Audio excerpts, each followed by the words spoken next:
PCC chief cabinet విస్తరణకు break పడింది. నేతల మధ్య ఏకాభిప్రాయం లేకపోవడంతో కొత్త అధ్యక్షుడి నియామకం తాత్కాలికంగా వాయిదా వేసింది హైకమాండ్. వారం 10 రోజుల్లో క్లారిటీ వచ్చే ఛాన్స్ ఉంది. బీఆర్ఎస్ బీజేపీ నిర్వాకం వల్లే ఏపీకి 7 మండలాలు వెళ్లాయన్నారు భట్టి విక్రమార్క. సారు కారు 16 నుంచి 0కు వచ్చారని, కేసీఆర్ ఊహల్లోంచి బయటకు రావాలన్నారు మంత్రులు.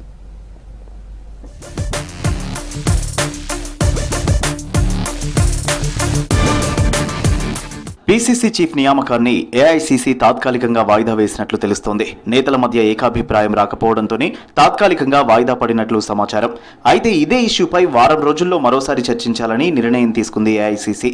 కాంగ్రెస్ అగ్రనేతలు చర్చించాకే పీసీసీ చీఫ్ను నియమించే ఛాన్స్ ఉంది. దీంతో కొత్త అధ్యక్షుడి నియామకంపై మరో వారం 10 రోజుల్లో క్లారిటీ వచ్చే అవకాశం ఉంది. పీసీసీ చీఫ్ బీసీలకే ఇవ్వాలని నిర్ణయించినట్లు తెలుస్తోంది.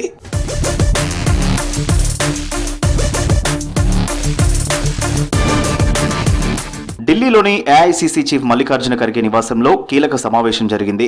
మీటింగ్లో రాహుల్ గాంధీ, కేసీ వేణుగోపాల్, సీఎం రేవంత్ రెడ్డి, రాష్ట్ర పార్టీ ఇన్ఛార్జి దీపాదాస్ మున్షి పాల్గొన్నారు. ఈ మీటింగ్లోనే నేతల మధ్య ఏకాభిప్రాయం రాకపోవడంతో పీసీసీ చీఫ్ నియామకం వాయిదా పడినట్లు తెలుస్తోంది.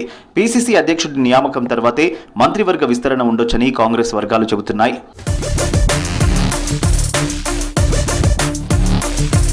ఈ నెల 6న హైదరాబాద్లో 2 తెలుగు రాష్ట్రాల ముఖ్యమంత్రులు భేటీ కానున్నారు. Telangana CM Revanth Reddy, AP CM Babu మీటింగ్కు ఏర్పాట్లు చేస్తున్నారు అధికారులు. హైదరాబాద్ ప్రజాభవన్లో ఏర్పాట్లను పరిశీలించారు deputy CM Bhatti Vikramarka, CS Shantikumari. Revanth Reddy, Chandrababu మీటింగ్కు ఏర్పాట్లు చేస్తున్న అధికారులకు పలు కీలక సూచనలు చేశారు భట్టి, సీఎస్. భేటీలో రాష్ట్ర విభజన సమస్యలపై చర్చించనున్నారు 2 రాష్ట్రాల ముఖ్యమంత్రులు.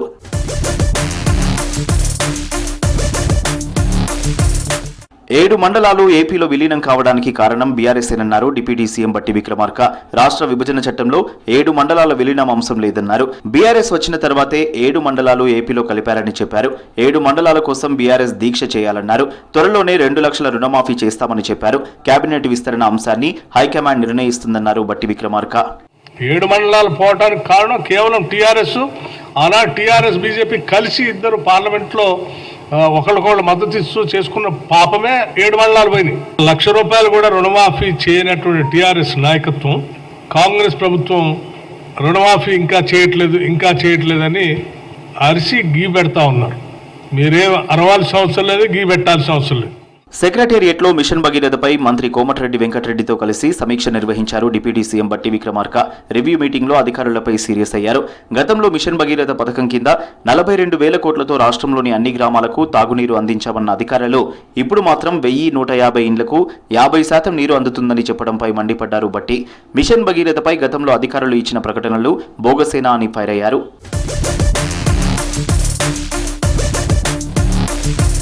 కాంగ్రెస్ ప్రభుత్వాన్ని కూలగొట్టే కుట్రను సహించలేకనే బీఆర్ఎస్ ఎమ్మెల్యేలు కాంగ్రెస్ లో చేరుతున్నారన్నారు deputy CM Bhatti Vikramarka. Sir car 16 నుంచి 0కు వచ్చారని, కేసీఆర్ ఊహల్లోంచి బయటకు వచ్చి చూస్తే వాస్తవ పరిస్థితి తెలుస్తుందన్నారు. మీడియాతో చిట్చాట్ చేశారు భట్టి విక్రమార్క. గత ప్రభుత్వ నిర్లక్ష్యంతో పర్యాటక రంగం అభివృద్ధి చెందలేదన్నారు మంత్రి జూపల్లి కృష్ణారావు. ప్రాచీన కట్టడాలు ఉన్నా అభివృద్ధి జరగలేదని విమర్శించారు. నాగార్జున సాగర్లో బుద్ధవనం ప్రాజెక్టు ముందుకు సాగలేదన్నారు. నల్లమలలో గత సర్కారు ఏ సౌకర్యాలు కల్పించలేదన్నారు. పర్యాటక రంగానికి సంబంధించి డ్రాఫ్ట్ రెడీ చేశామని తెలిపారు జూపల్లి.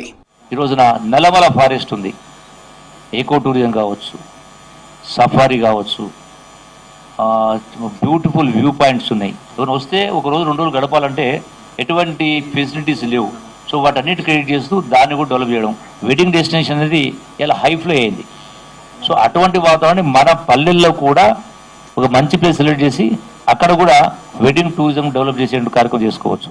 భవిష్యత్ తరాల కోసం ప్రతి ఒక్కరూ మొక్కలు నాటాలన్నారు మంత్రులు కొండా సురేఖ, పొంగులేటి శ్రీనివాసరెడ్డి.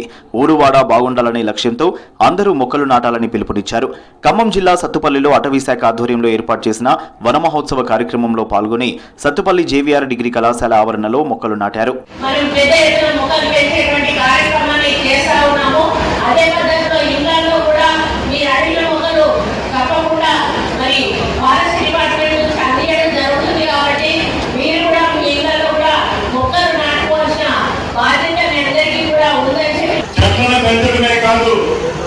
విద్యలోనే కాదు, వైద్యంలోనే కాదు, అన్ని రంగాల్లో పేదోడు కొనుక్కున్న ఈ ప్రభుత్వం వచ్చిన తర్వాత గౌరవ ముఖ్యమంత్రి రేవంత్ రెడ్డి గారి నాయకత్వంలోని ఈ ప్రభుత్వం అన్ని సెక్టార్లకు అన్ని రంగాలలో ఈ రాష్ట్ర ప్రభుత్వం ఈనాడు పనిచేస్తుంది.